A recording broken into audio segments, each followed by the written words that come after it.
Elhamdülillah bugün de İslami ilimleri, medrese eğitimlerini başarıyla tamamlayan öğrencilerimizin icazet programını yaptık.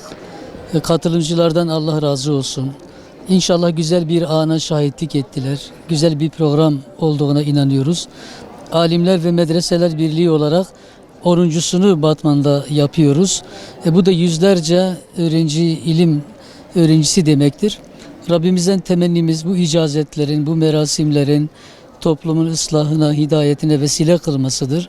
Özellikle bu eserler hayırseverlerin katkılarının eseridir.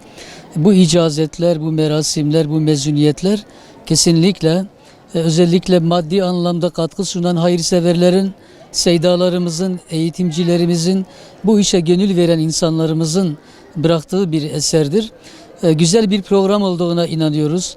Alimler ve Medreseler Birliği bünyesinde hizmet gören medreselerden mezun olmuş kızlarımızdılar. Bunlar fıkıhta, hadiste, usulde, tefsirde, akaidde ve çeşitli İslam ilimlerinde elhamdülillah başarı sağlayan çocuklarımızdır. Biz bunları ümmete kazandırmakla iftihar ediyoruz.